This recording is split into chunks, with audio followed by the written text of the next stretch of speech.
No sir. तो Oracle थोड़ा बहुत आता होगा, टेबल बनाना नो सर। है। सर भूल गए, बहुत पहले पढ़े थे सर। तो उसी को रिवीजन किया जाए। Yes sir. I know. Okay okay.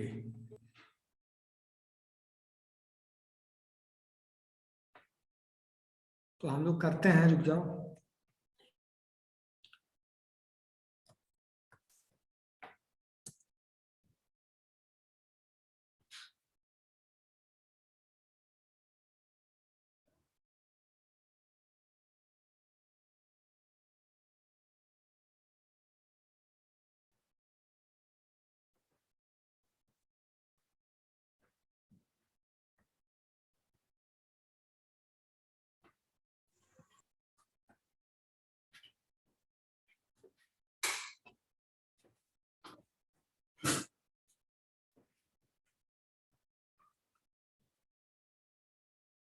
तो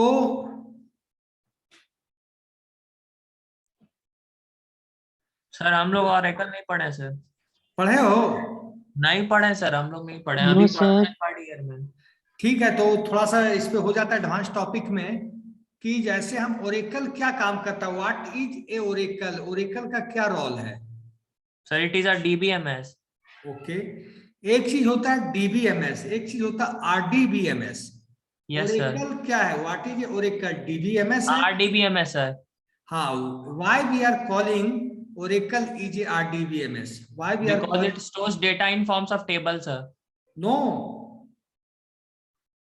it is one definition, but we are making the relationship among the table, we are making the relationship among the table, then on that ground we are calling that oracle is a rdbms, oracle is a rdbms, क्योंकि ये relationship develop करने का काम करता है। ये क्या करता है, रिलेशन डेवलप करने का काम करता है। इसमें क्या होता है, हम टेबल बनाते हैं, टेबल बनाने के लिए हम लोग डेटा टाइप यूज करते हैं, डेटाबेस यूज करते हैं। थोड़ा हम लोग बना के देखें अब हैं।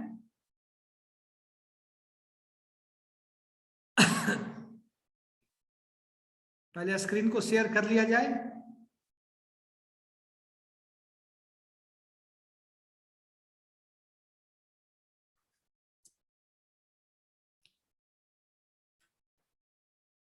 सारे बच्चों को स्क्रीन दिख रही है? सारे बच्चों को स्क्रीन दिख रही है कि नहीं? Yes sir. अब हम करेंगे, सबसे पहले एसक्यूएल कनेक्ट करेंगे। क्या करेंगे, कनेक्ट। क्या करेंगे, कनेक्ट। कनेक्ट करने के बाद यूजर नेम मांगेगा, user name is a system, user name is a system, password is a manager, password is a manager. Manager.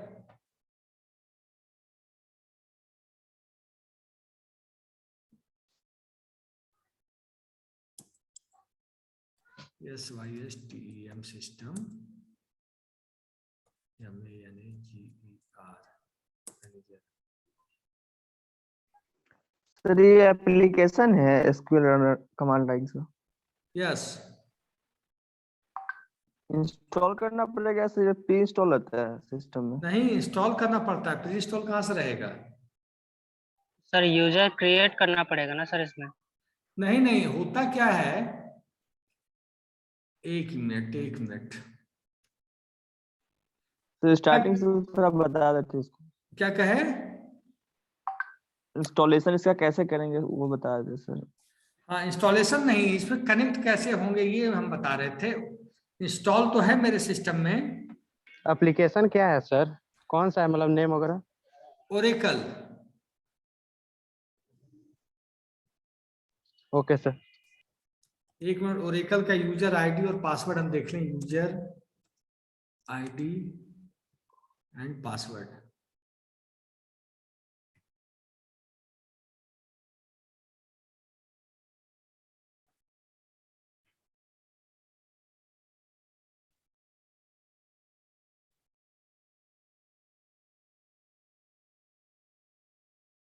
Scott tiger.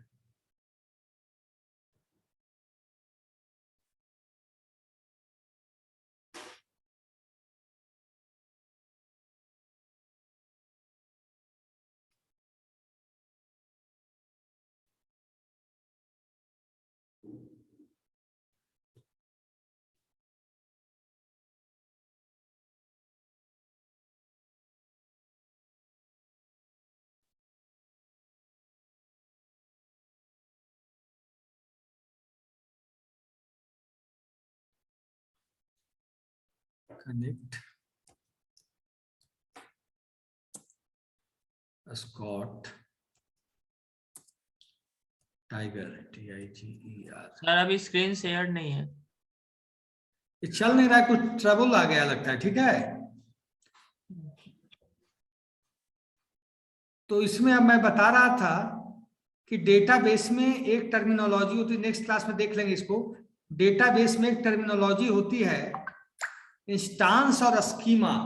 Instance और स्कीमा का ये मतलब हुआ कि जैसे हम लोग डेटाबेस का स्ट्रक्चर बनाते हैं, overall database structure is called schema. जैसे डेटाबेस का यूज हम कहाँ पे करते हैं, जैसे आप लोग कोई गवर्नमेंट का फॉर्म भरते हैं या रेलवे का फॉर्म भरते हैं या कोई भी एप्लीकेशन भरते हैं, तो जब हम डेटा को सबमिट करते हैं तो that data goes into the database, that data goes into the database.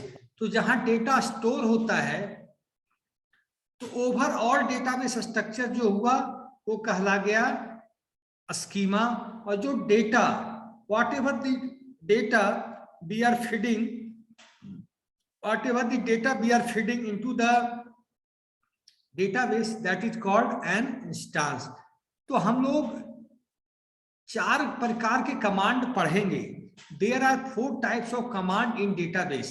एक कमांड होता है DDL, दूसरा होता है DML, थर्ड होता है DCL, फोर्थ होता है DQL।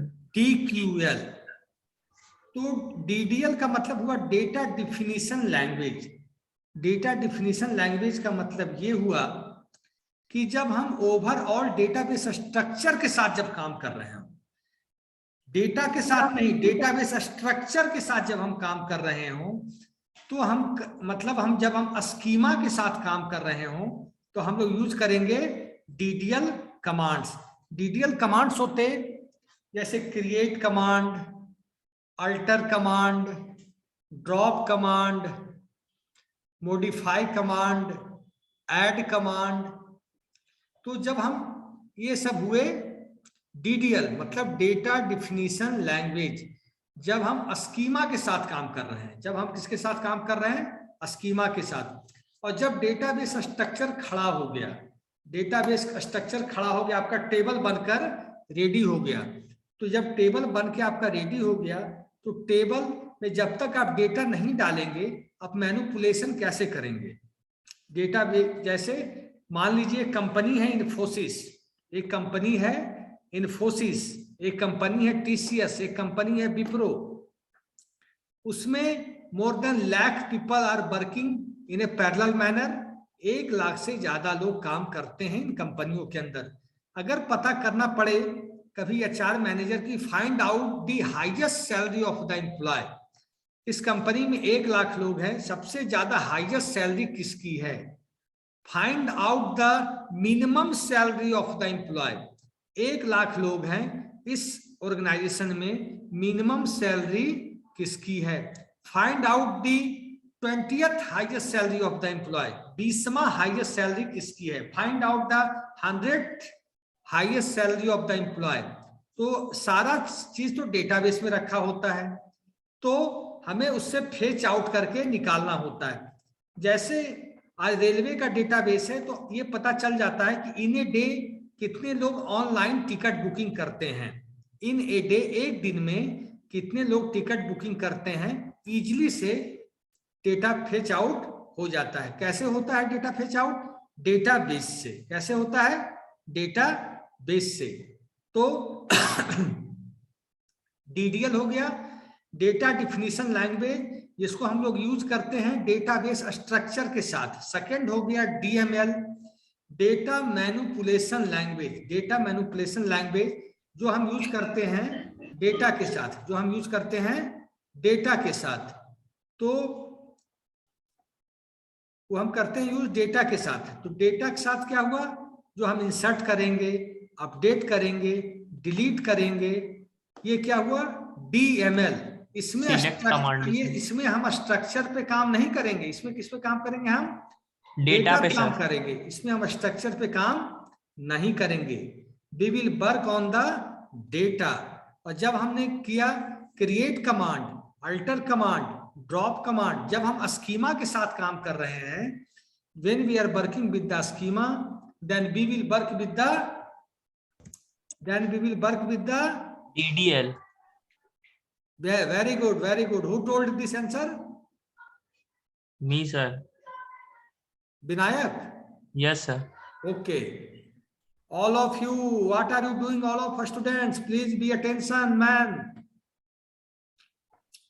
ठीक है, DDL और DML। फिर हुआ DCL, data control language. Data control language का मतलब ये हुआ, डेटा कंट्रोल लैंग्वेज का ये मतलब हुआ कि डेटा को हम कंट्रोल कैसे करेंगे। जैसे एक कंपनी है, ध्यान से सुनिएगा, देयर इज एन ऑर्गेनाइजेशन, वहां पे 100 लोग, there are 100 persons are working on the database. तो क्या अगर हमने सारे को सारी परमिशन दे दी तो क्या डेटाबेस में डेटाबेस की इंटीग्रिटी बची रहेगी? Database integrity will be violated, database integrity will be violated. अब क्या होगा, तो हम क्या करेंगे, डेटाबेस एडमिनिस्ट्रेटर क्या करता है, सबको अलग अलग परमिशन ग्रांट करता है कि you can only create the table, you can only alter the table. मतलब विपुल कुमार है वो केवल क्रिएट करेगा, विनायक है वो डेटा केवल इंसर्ट करेगा, मनीष कुमार केवल अपडेट करेगा, अंकित कुमार डिलीट करेगा, अमरपाल ड्रॉप करेंगे। तो अब क्या हुआ, यही परमिशन दिया गया कि आप इस लिमिटेशन से ज्यादा काम नहीं कर सकते, इस लिमिटेशन से ज्यादा काम आप नहीं कर सकते, अदरवाइज प्रॉब्लम हो जाएगी। अदरवाइज क्या होगी, problem will be existed. Otherwise क्या होगी, प्रॉब्लम विल बी एग्जिस्टेड। तो डेटाबेस मैं अगली क्लास में आपको टेबल बनाना सीख। अब एक चीज होती है, आप लोगों ने पढ़ा होगा, इसमें सारी क्लास से पूछता हूं, एक क्वेश्चन है, what is difference between null and not null. एक क्वेश्चन आप लोग को प्रोग्रामिंग में भी आता होगा कभी ना कभी। सब लोग बताएंगे। फर्स्ट नंबर विनायक, आप बताइए। Sir, null means empty okay, and not null means not empty. Sir, actually sure नहीं, क्योंकि डेटाबेस पढ़े नहीं है सर अभी तक तो। और कोई बच्चा?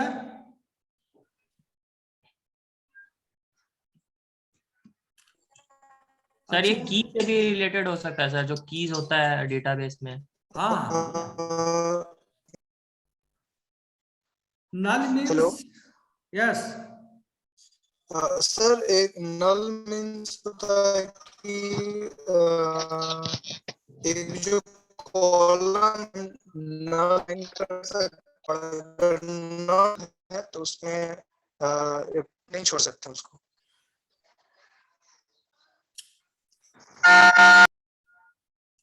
कौन हॉर्न बजा दिए? ये सब काम क्लास में मत कीजिए। और नल मीन्स, मैंने पूछा, नल मीन्स नथिंग हम लोग बोल सकते हैं। नल मीन्स नथिंग या मिसिंग समथिंग, जो हमें जानकारी नहीं है उसको हम लोग बोल सकते हैं that is a null, that is a null. तो जैसे मैंने आपसे पूछा कि उस आदमी की एज क्या है, what is the age of your father, तो आप बोलोगे, अगर आप जानते हो तो बोल दोगे 50, 60, 70, तो दैट इज ए वैल्यू। लेकिन बोल दोगे नल, आई डोंट नो, तो वहां क्या फिलअप हो जाएगा, नल। जीरो और नल में डिफरेंस है। Zero has its own meaning, zero has a value, zero is a value, null is a unmissing, unpredictable, nothing value. Null और जीरो में काफी डिफरेंस है। और डीबीएमएस में हम लोग पढ़ते हैं, एक कंसेप्ट आता है ट्रांजैक्शन का। आप लोग भी ऑनलाइन ट्रांजैक्शन सारे बच्चे करते हैं, तो ट्रांजैक्शंस का एक बहुत बड़ा कंसेप्ट है, that is called acid. That is called ACID। आप लोगों ने सुना है नाम? Yes sir, atomicity. Yes sir. तो A for atomicity, C for consistency, I for isolation और D फॉर ड्यूरेबिलिटी। एटॉमिसिटी का मतलब एट ए टाइम, मान लीजिए एटॉमिसिटी का मतलब समझिएगा, there are more than 10 transaction, 20 transaction, but at a time one transaction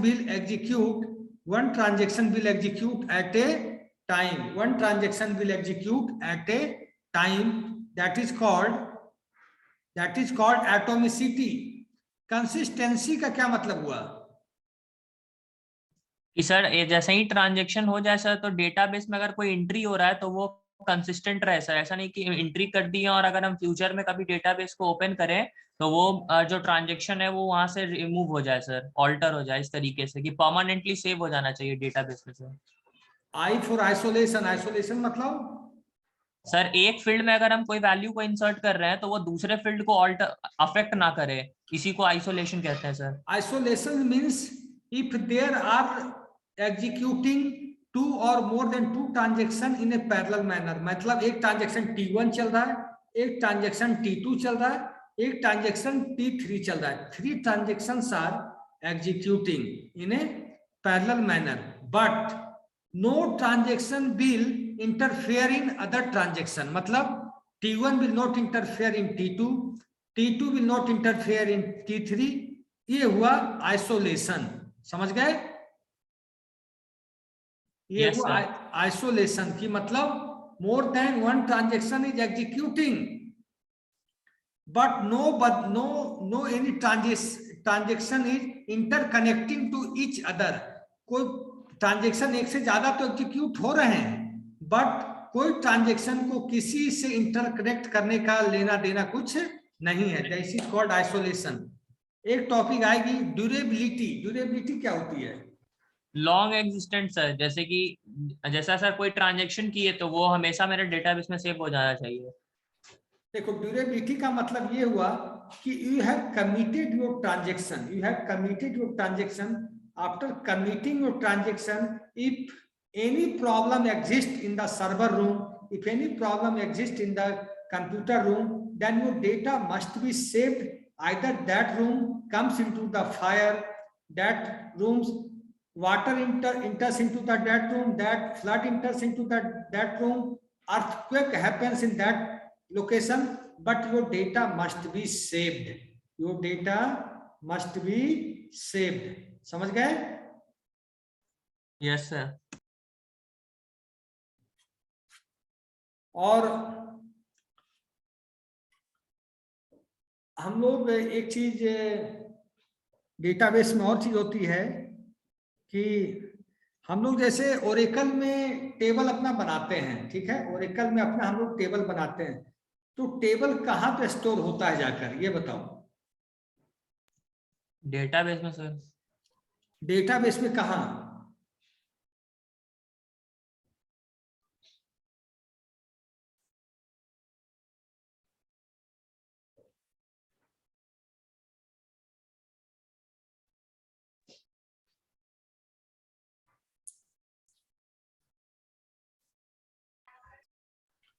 देखो कोई भी टेबल हम डेटाबेस में बनाते हैं, any table we are creating in a database that lives in the system table space. सुन लो, ओरेकल का जो बाय डिफॉल्ट टेबल स्पेस है उसका नाम है सिस्टम। ओरेकल के बाय डिफॉल्ट टेबल स्पेस का क्या नाम है? सिस्टम। सिस्टम टेबल स्पेस क्या करता है? जैसे हम कोई भी टेबल बनाते हैं, हम कुछ भी टेबल बनाते हैं तो जाकर और एक सिस्टम टेबल स्पेस में स्टोर हो जाता है। आप लोग जैसे ये इस बात को समझिए कि सिस्टम टेबल स्पेस प्रोवाइड किया गया है यूजर्स को कि इसमें आप टेबल को रखो। लेकिन एक चीज आज जान लीजिए कि जो सिस्टम टेबल स्पेस है, जो सिस्टम टेबल स्पेस है वो केवल हम कॉलेज लेवल पे, स्कूल लेवल तक यूज कर सकते हैं। ठीक है, जब हम इंडस्ट्री में जॉब करेंगे, जब इंडस्ट्री में हम काम करेंगे जहां एक साथ मोर देन 100 टेबल्स रहेंगे, 200 टेबल्स रहेंगी, तो सिस्टम टेबल स्पेस उतने टेबल्स को अपने अंदर स्टोर करके नहीं रख सकता। तो हमें खुद का अपना टेबल स्पेस भी बनाना पड़ता है। We have to develop our own table space. We have to develop our own table space for keeping our records, for keeping our data, for keeping our tables, for keeping our procedures, for keeping our programs, for keeping our packages. ठीक है, पूछो क्यों? क्योंकि system table space में उतना space नहीं होता कि सारे चीजों को रख सके। कॉलेज एकेडमिक लेवल पे क्या होता है कि हम लोग कम टेबल बनाते, कम डेटा इंसर्ट करते, इसलिए सिस्टम टेबल स्पेस सपोर्ट कर देता है।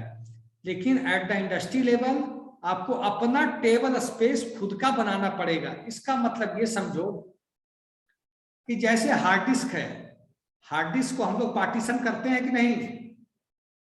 यस सर, करते हैं। हार्ड डिस्क को पार्टीशन करते हैं ना, सी में, डी में, ई में, एफ में, जितना भी हार्ड डिस्क की कैपेसिटी है। उसी तरीके से आज आप लोग मानो कि जब भी कुछ पार्टीशन नहीं होता है, मान लो केवल एक ड्राइव है, सी ड्राइव, और कुछ भी काम करेंगे तो कहां सेव होता चला जाएगा? सी ड्राइव में। सी ड्राइव में, क्योंकि हमने उसका पार्टीशन नहीं किया है, ऑटोमेटिकली सी में चला जाएगा। इसीलिए इसी कारण से जब तक हमने टेबल स्पेस डेवलप नहीं किया है ओरेकल के अंदर खुद का अपना, तो वो जो भी काम हम करेंगे वो बाय डिफॉल्ट कहाँ जाएगा? ओरेकल टेबल स्पेस में।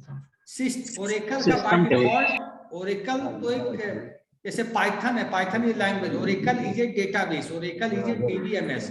ओरेकल के अंदर सिस्टम नाम का टेबल स्पेस है, वो कहाँ चला जाएगा? सिस्टम नाम के टेबल स्पेस।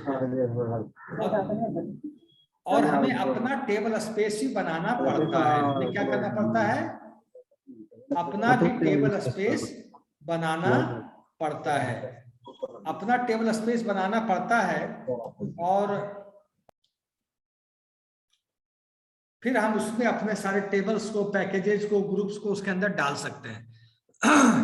अब मैं आपसे पूछ रहा हूं कुछ क्वेश्चन। जावा पढ़ रखे हो? No sir. नो सर, आज फर्स्ट क्लास है कि हो गया? होगा है सर। होगा कितनी सर, बजे इसके से? बाद, इसके बाद है सर 3 बजे। नीरज सर का है क्या? एडवांस जावा की कोर जावा है आप लोग का? Core Java sir. एडवांस जावा किसको है? एडवांस हम सर लोग का। नहीं। अच्छा, आप लोग को अभी नहीं। तो अब मैं पूछता हूं आप लोगों से, आईपी एड्रेस क्या होता है? ये सब क्वेश्चन इंटरव्यू की तैयारी हो जाएगी आप लोग की। What is an IP address? Sir IP address एक यूनिक एड्रेस है सर, जो कि किसी भी आईएसपी के द्वारा प्रोवाइड किया जाता है, जिससे, क्योंकि सर इंटरनेट एक ग्लोबल नेटवर्क है, तो इस पे सर किसी भी नोड को आइडेंटिफाई किया जाता है by means of N IP address. हाँ, आईपी एड्रेस मेरा क्वेश्चन है, विनायक नहीं बताएगा, दूसरे बच्चे बताएंगे कि क्या मैं इंटरनेट यूज कर रहा हूं, मैं अपने लैपटॉप पे भी इंटरनेट यूज कर रहा हूं, मैं अपने मोबाइल पे भी इंटरनेट यूज कर रहा हूं, और अपने दूसरे एप्लीकेशन पे भी इंटरनेट यूज कर रहा हूं। तो क्या सारे, मैं अगर 3 कंप्यूटर पे इंटरनेट यूज कर रहा हूं, तो क्या तीनों का आईपी एड्रेस सेम होगा या डिफरेंट होगा? डिफरेंट होगा। डिफरेंट सर, डिफरेंट होगा। Very good answer. It means through out the world जितने एप्लीकेशन चलते हैं, थ्रू आउट द वर्ल्ड जितने एप्लीकेशन चलते हैं, सबका आईपी एड्रेस डिफरेंट होता है। थ्रू आउट द वर्ल्ड जितने एप्लीकेशन चलते हैं, सबका आईपी एड्रेस अलग अलग होता है। अच्छा ये बताओ, what are the benefit of IP address? सारे एप्लीकेशन का आईपी एड्रेस डिफरेंट होता है, इसका बेनिफिट क्या होता है? सर यूनिकली हम लोग किसी भी चीज को आइडेंटिफाई कर पाएंगे, हम लोग का सब। Yes sir. ओके, और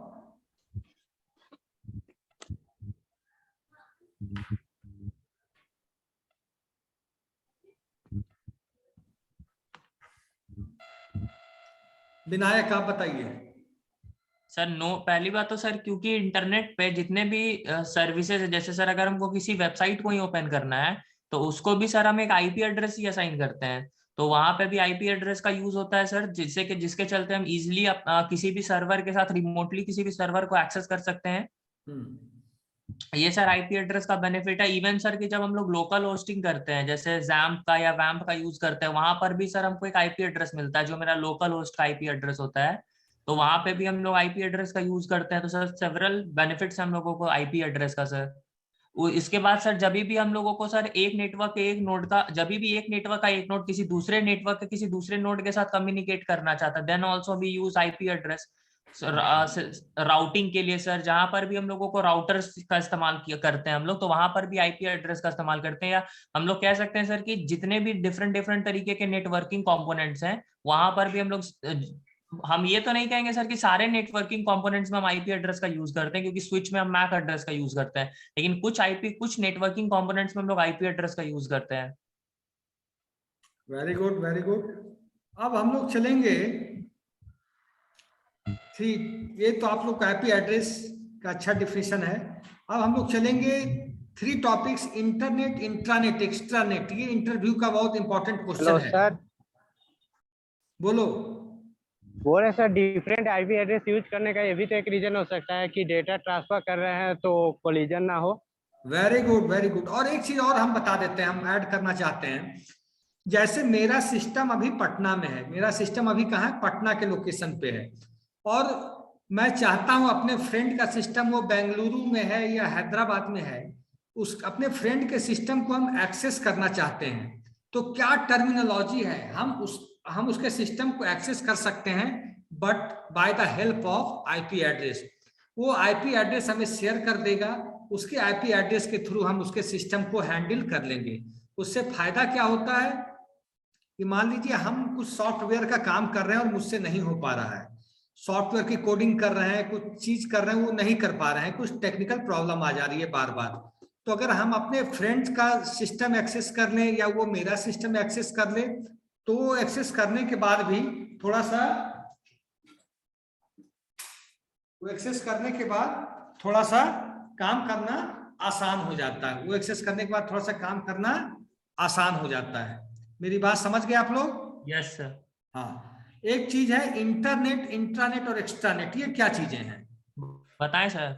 तुम नहीं बताओ, मैं पूछता हूं सतीश कुमार। सतीश,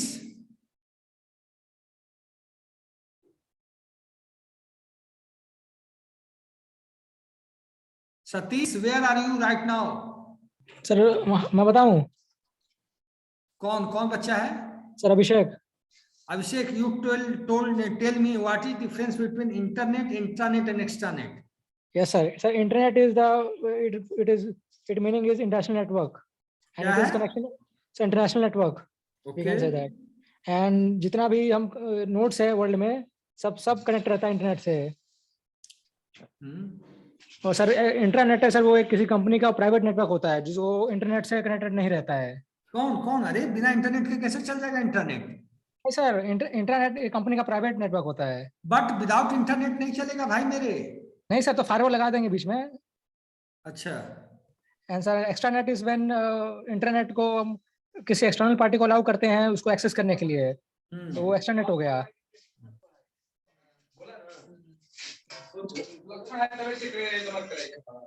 हो गया सर। Yes sir. कौन बताएगा? Yes sir Vinayak. विनायक, तुम तो बता ही दो, इसलिए नहीं पूछ रहा हूँ तुमसे। विकास कुमार।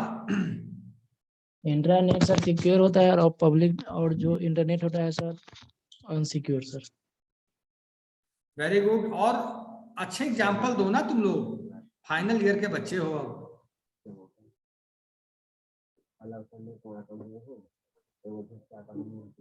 सर मैं आई बताओ बताओ। सर इंटरनेट एक ग्लोबल नेटवर्क है जिसके थ्रू हम इजीली रिसोर्स शेयर कर सकते हैं एक दूसरे को विद हेल्प ऑफ इंटरनेट। और इसमें जो अगर कोई किसी को ये जो थोड़ा अनसिक्योर होता है as compared to intranet, because obviously है कि एक पब्लिक नेटवर्क है, ग्लोबली है, तो यहाँ पे हम कोई भी चीज रखेंगे तो वो अनसिक्योर होगा। उसके बाद अब रही इंटरनेट की बात। इंटरनेट ये इंटरनेट मॉडल यूज करता है और ये एक पर्टिकुलर ऑर्गेनाइजेशन के लिए यूज किया जाता है। हम किसी भी ऑर्गेनाइजेशन के लिए, कोई भी ऑर्गेनाइजेशन इसे में पर्टिकुलर इसका यूज किया जाता है और वो we can say it is a network, it is a network, it is private network. And हम एक्स्ट्रानेट की बात करें तो ये जो है इसे जो है इस ये जो है सपोज सर ये जो है इसे हम लोग इसके थ्रू जो एक्सेस कर सकते, कोई भी यूजर एक्सेस, बाहर का यूजर भी एक्सेस कर सकता है किसी पर्टिकुलर ऑर्गेनाइजेशन को। ये भी एक तरह का इंट्रानेट ही है सर। सर अब हम थोड़ा एक्सपैंड। अब मैं पूछता हूं निखिल, निखिल आप बताइए।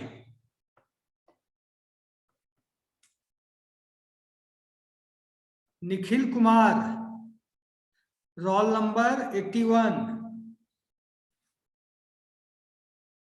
रोल नंबर 31,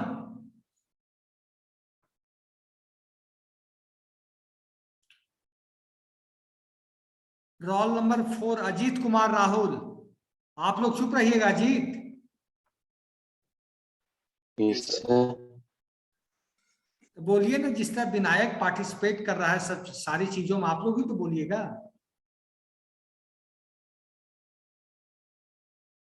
सर कि what do mean by internet, intranet, extranet?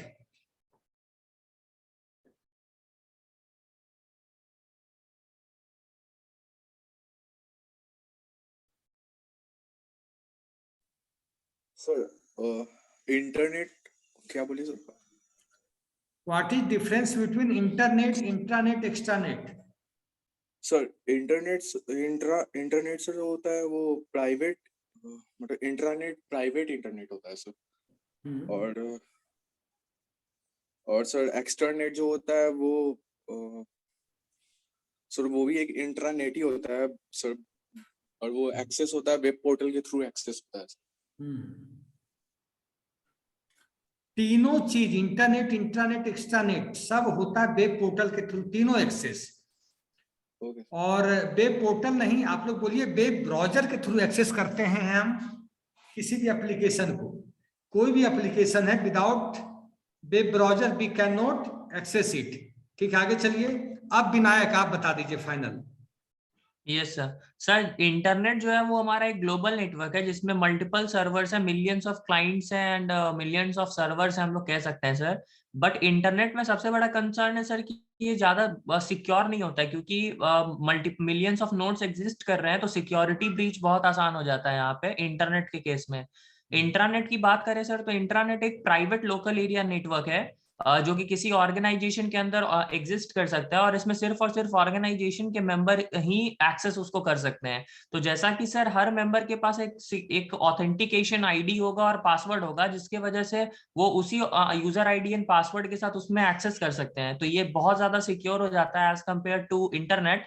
And sir जो इसमें भी इसका जो मॉडल, इसका जो स्ट्रक्चर है वो जस्ट सिमिलर है इंटरनेट का। जैसे इसमें भी फाइल सर्वर होगा, वेब सर्वर हो सकता है, जिससे जो रिसोर्सेज हैं वहां के ऑर्गेनाइजेशन के जो नोड्स हैं वो उसको एक्सेस कर पाएंगे।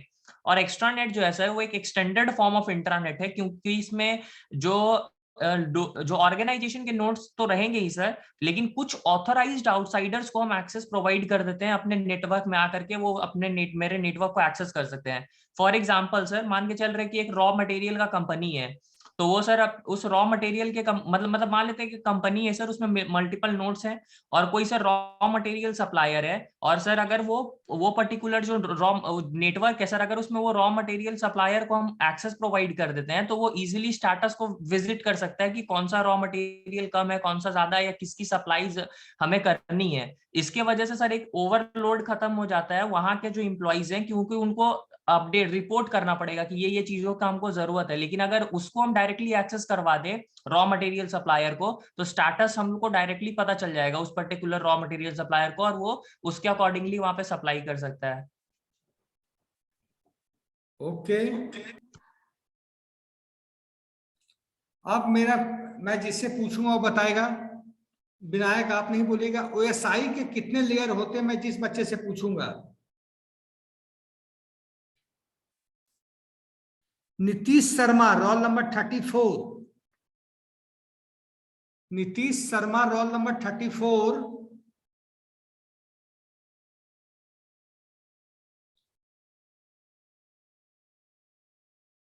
ठीक है। Roll number 7 Amarpal. Roll number 7 Amarpal. Yes sir. OSI के कितने लेयर्स होते हैं? How many layers of OSI? 7 layers sir. नाम बताओ। Physical layer, network layer, data layer, transport layer और एप्लीकेशन लेयर। हो गया 7। कितना हुआ? Session layer, yes sir. Session layer, presentation layer, application, presentation, session, transport, network, data link और physical. ठीक है। और जो हम लोग यूजर्स हैं, हम लोग यूजर्स किस लेयर पे कम्युनिकेट करते हैं सिस्टम के साथ? यूजर्स जो हम लोग एप्लीकेशन लेयर, यूजर्स हैं, किस लेयर पे कम्युनिकेट करते हैं? Application layer. केसेस, और ठीक है, एप्लीकेशन लेयर पे करते हैं। प्रेजेंटेशन लेयर पे क्या होता है? सर डेटा को जिस फॉर्म में यूजर को देखना है उसको मैं प्रेजेंट किया। इंक्रिप्शन डिक्रिप्शन किस लेयर पे होता है? एक प्रेजेंटेशन लेयर। वही सर, प्रेजेंटेशन पे। ओके। सेशन लेयर पे क्या होता है? तो सेशन क्रिएट होता है 2 नोड्स के बीच में है। अच्छा, मैं आपसे एक जनरली क्वेश्चन पूछ दूं, सेशन क्या? What do mean by session? So the period of communication between 2 devices. क्या हुआ? So the period of communication between 2 devices or nodes. और कोई बच्चा बताएगा सेशन मैनेजमेंट क्या है? sir. सेशन क्या है? सर जैसे कि मान लेते हैं कि हम जीमेल पे लॉगिन करते हैं, ठीक है, तो सर जो जीमेल का जो सर्वर है मेरा साथ। विनायक अभी रुक जाओ, तुम सही जा रहे हो, इसलिए मैं दूसरे बच्चे से पूछ रहा हूँ। और कोई बच्चा बताएगा सेशन क्या है? अभिषेक, अंकित। Yes sir. तुम लोग तो कोई तो बताओ कि सेशन क्या है, सेशन मैनेज क्यों करते हैं, सेशन एक्चुअली में होता क्या है?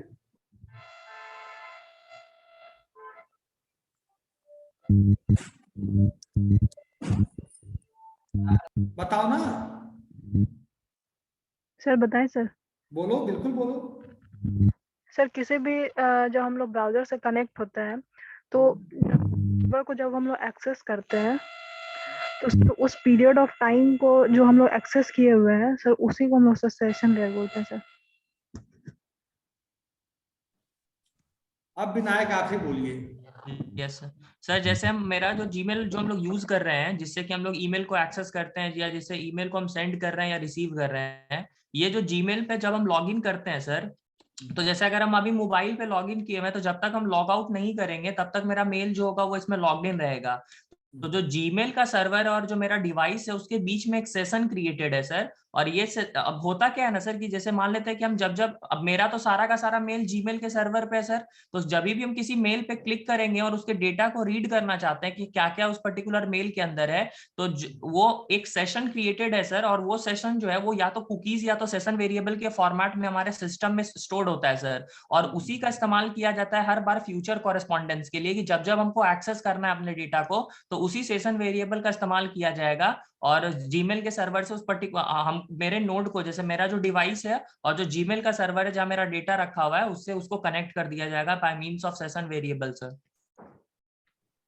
और यही है सर सेशन का कॉन्सेप्ट। तो कभी कभी सर कुछ डिवाइसेस जो है वो सिक्योरिटी पर्पस के चलते एक सर्टेन टाइम इंटरवल के बाद सेशन एक्सपायर्ड हो जाता है, तो मैसेज बार बार हम लोगों को री लॉगिन भी करना पड़ता है। सर्टेन एप्लीकेशंस में या एप्लीकेशन टू एप्लीकेशन वेरी करता है सर?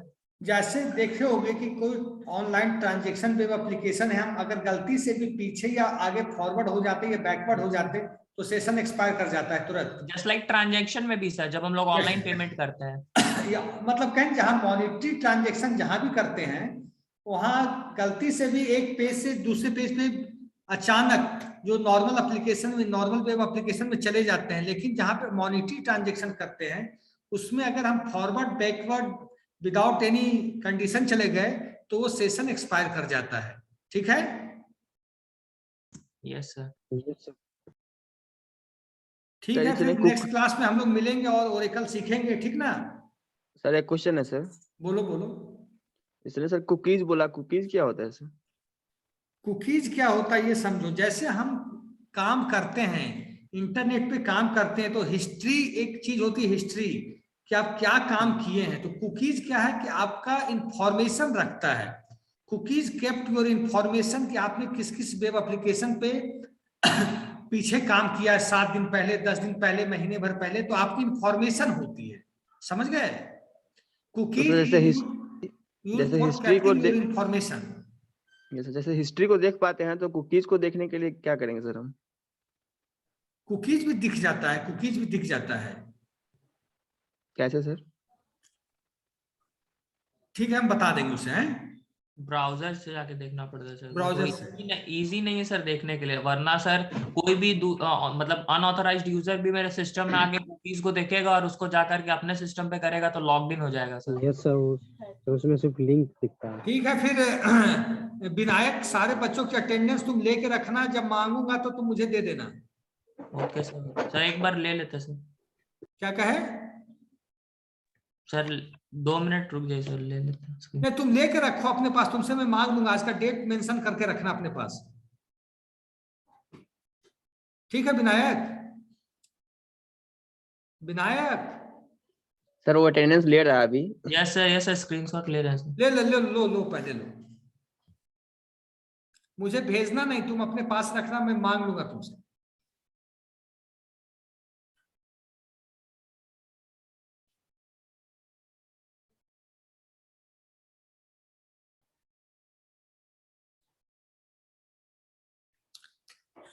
Done sir.